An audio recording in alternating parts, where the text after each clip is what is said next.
High drama జరిగిన అనంతరం కూడా పోలీసులు సంఘటన స్థలానికి ఇక్కడ విల్లా దగ్గరికి చేరుకొని లావణ్య కొంచెం నచ్చజెప్పి ఇంట్లోకి పంపించినట్లుగా కూడా తెలుస్తుంది. ప్రస్తుతం లావణ్య ఇంట్లో ఉన్నాం మనం. లావణ్య ఇంట్లోకి తల్లిదండ్రులు కూడా పైన ఉన్నట్లుగా కూడా తెలుస్తుంది. ప్రస్తుతం లావణ్యతో మాట్లాడడం అసలు ఎట్లాంటి నిన్న ఉద్రిక్తతల అనంతరం ఎలాంటి పరిణామాలు ఉన్నాయి, ఈ విల్లాకు సంబంధించిన ఇంటి విషయంలో కూడా అనేక వివాదాలు వస్తున్న నేపథ్యంలో ఒక క్లారిటీ తీసుకునే ప్రయత్నం చేద్దాం. లావణ్య గారు చెప్పండి, ఇప్పటి వరకు ఒక రకమైనటువంటి వివాదం జరిగింది. రాస్తావును మీరు పెళ్లి చేసుకున్నారు, తర్వాత అంటే కేసులు నమోదైనాయి, అనంత కొన్ని వివాదాలు. కానీ ఇప్పుడు మెయిన్గా ఈ ఇంటి గురించి వివాదం జరుగుతుంది. ఇప్పుడు ఏం చెప్తారు మీరు? నిన్న ఎవరో లోపలికి రమ్మంటే రానివ్వడం కాదు, అందరూ వెళ్ళిపోయిన తర్వాత మాకు మాట్లాడుకోవడానికి స్పేస్ వచ్చింది. నాకెంత కాదన్నా ఇప్పుడు కొట్లాడుకున్న ఏదున్నా ఎంత కాదన్నా నాకు తల్లిదండ్రుల్లాగే అత్తమామే వెళ్ళి మాట్లాడేసుకున్నాము. మాకు 5 నిమిషాలు పట్టలేదు నార్మల్ అవ్వడానికి. హూ నోస్ ఇదంతా మేబీ మాకు మంచి అవ్వడానికి జరుగుతుందేమో, లేకపోతే రాజే రావచ్చేమో.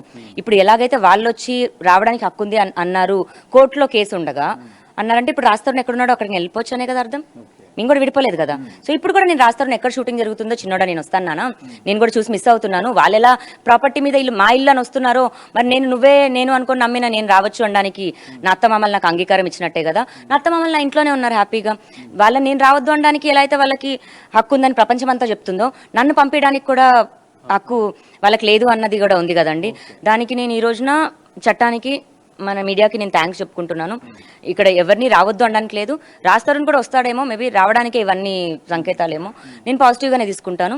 కానీ నిన్న జరిగిన దాడికి మాత్రం ఇలా జరుగుండకూడదు అని కోరుకుంటున్నాను. ఇందులో రాస్తారని ఉన్నాడా, వీళ్ళ పేరెంట్సే ఆ మనుషుల్ని తీసుకొచ్చారా, లేదా వేరే వాళ్ళు పంపించారా అన్నది ఇప్పుడు మేము కంప్లైంట్ ఇవ్వడానికి వెళ్తున్నాము.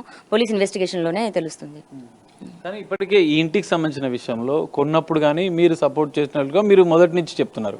మీ ఫాదర్ కూడా కొంచెం ఆర్థిక సహకారం చేశారు. మొదటి నుంచి కెరీర్ విషయంలో కూడా రాస్తారని సపోర్ట్ చేశాను. అదే విధంగా ఈ విల్లా కొన్నప్పుడు కూడా మీరు సహకరించారని చెప్తున్నారు.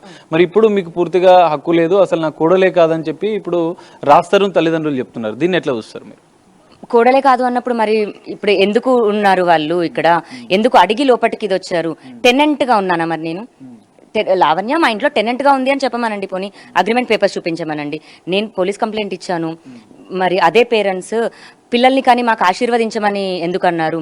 2014లో పెళ్ళి అయితే 2019లో కూడా మమ్మల్ని ఆశీర్వదించారు, 2021లో కూడా ఆశీర్వదించారు పిల్లల్ని కనమని. ఫ్యామిలీ గొడవలు అన్నవి ఇప్పుడు నేను ఈ ప్రాపర్టీ కొన్నాను, ప్రాపర్టీ మీద అండి, విలువల మీద ప్రేమ తెలుస్తుంది, విలువల మీద. ఇంకా నేను అది వాళ్ళ సమగ్రతకే వదిలేస్తున్నాను. కాకపోతే నాకు వాళ్ళంటే కూడా రెస్పెక్ట్ ఉంది. ఇప్పుడు వస్తువు గురించే అయితే ఇది నా ఇల్లు, అతని ఇల్లు కూడా కాదు, మాది అంతే. నాది రాజ్ది. రాస్తారని పేరెంట్స్ది కూడా కాదు. అతని పేరెంట్స్గా వాళ్ళకి హక్కు ఉండొచ్చేమో, నా పేరెంట్స్గా మా వాళ్ళు వచ్చిపోవచ్చేమో. అంతేకాని మేము జీవనం సాగించిన తర్వాత మేమంటూ ఎంచుకున్న జర్నీలో వచ్చిన ఇల్లు ఇది. రాస్తారుని పేరెంట్స్ ఇదిగో నువ్వు ₹1 ఇస్తున్నాను వెళ్ళి కొనుక్కో అని వాళ్ళ నానిచ్చింది కాదు, రాస్తారుంది కూడా కాదు. అతను ఎలా అయితే కష్టపడి కొన్నాడు అని బయటకెళ్ళి అతను కష్టపడ్డాడు ప్యాషన్ పైన, నేను ఇంట్లో ఉండి బాధ్యతగా నా బాధ్యతలు వ్యవహరిస్తూ నేనున్నాను.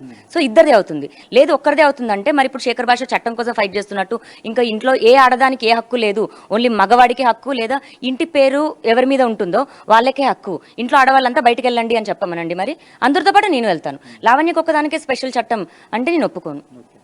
సో దీనిపైన ఇప్పటికే మీరు పోలీసులకు ఫిర్యాదు చేస్తామని చెప్తున్నారు. కానీ తల్లిదండ్రులు ఇప్పుడు లోపలికి మీరు తీసుకొచ్చారు నిన్న పోలీసుల సమక్షంలో. మరి ఇప్పుడు కలిసి ఉంటారా? అంత పాజిటివ్ అవుతుంది అనుకుంటున్నారా? ఈ వివాదానికి ఎండు పడుతుంది అనుకుంటున్నారా? ఏం చేయబోతున్నారు నెక్స్ట్ మీరు?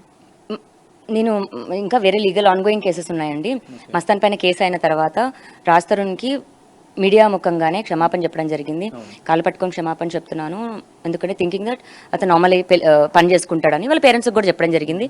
మా నంబర్స్ బ్లాక్ చేసినప్పటికీ మ్యూచువల్ ఫ్రెండ్స్తో, సినిమా సెలబ్రిటీస్తో కూడా కబురు పంపించాము, అడ్వకేట్స్తో కూడా, ప్లీజ్ రాజీ పడిపోదాము, వెనక్కి వచ్చేయండి అని. నేను ఆలోచించుకొని చెప్తానమ్మా అన్నారు అంకుల్. నేను మీకు కాల్ రికార్డింగ్ కూడా పంపిస్తాను. ఆలోచించుకొని చెప్తాను అన్న మనిషి వాళ్ళు ఒక 25 days అవుతుంది, 25 days ఎగో. మరి ఆలోచించుకొని చెప్తాను అన్న మనిషి రాస్తారు తల్లిదండ్రులే మీకు చెప్పారా? అంటే మాట్లాడదాం వివాదానికి ఓకే మధ్యలో ఉన్న వాళ్ళకి చెప్పారు. ఓకే, మరి అలా అన్న వాళ్ళిద్దరే వచ్చి ఉంటే నేను హ్యాపీగా పిలిచేదాన్ని, ఫుడ్ పెట్టి ఇది చేసేదాన్ని. బట్ రావడం దాడితో వచ్చి వాళ్ళు రావాలి అనుకోవడం కూడా కాదు, లావణ్యని పంపించేయాలి అన్నది. సో ఆ గొడవల్లో నాకేమైనా జరుగుంటే, ఒక్క సెకండ్ కదా ప్రాణం పోవడము, వాళ్ళు రావద్దు, వాళ్ళ ఇంట్లో ఉండొద్దు అన్నది ప్రాబ్లం కాదు, నా పైన జరిగిన దాడి ప్రాబ్లం. రావాలి అనుకున్నది నా ఇంటెన్షనే, కోరుకున్నది నేనే, రమ్మన్నది కూడా నేనే. 20 days ఎగో కాల్, ఆయన మాట్లాడిన కాల్ నేనే రమ్మన్నాను, నిన్న కాదు 20 days ఎగో వచ్చేసేయండి ప్లీజ్, ఇంకా గొడవలు వద్దు, మీ మీద కోపంతో కాదు, రాజు మీద పెట్టి రాజు ఏదో జైలుకి వెళ్ళాలన్నది కూడా కాదు అని సాల్వ్ అవ్వడానికి మంచిగా ఆరంభం ఒక్క అడుగుతోనే కదండి.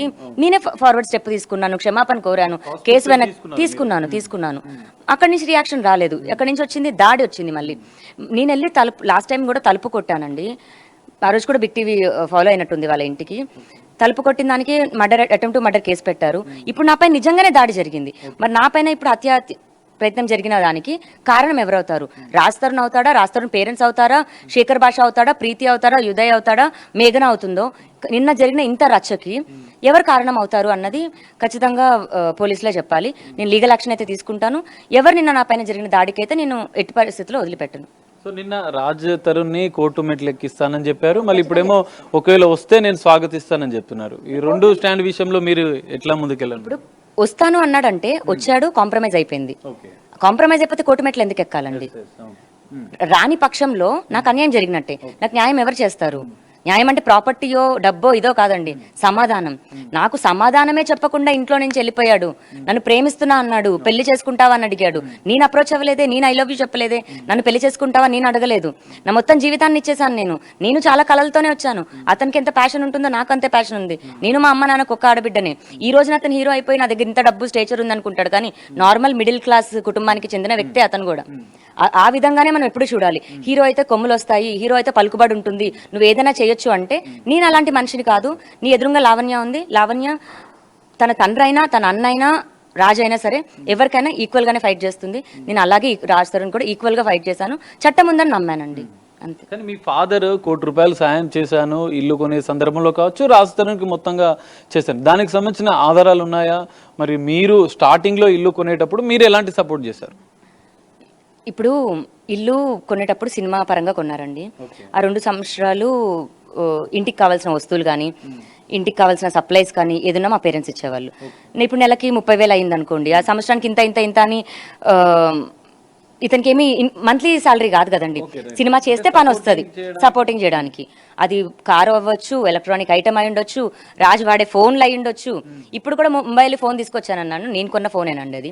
ఆ ఫోన్ IMEI నంబర్ కూడా ట్రేస్ చేయండి, నా పేరు మీదే ఉంటుంది. అండ్ 2 సంవత్సరాలు కోవిడ్ టైంలో మరి సినిమాలు చేయలేదు. అప్పుడు ఎక్కడి నుంచి వచ్చే డబ్బులు?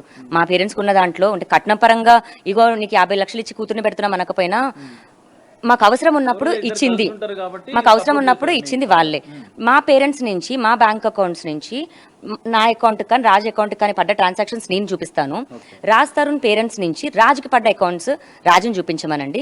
ఇక్కడ ఎవరికి సపోర్ట్ చేసుకుంటా వచ్చారు అన్నది తెలుస్తుంది.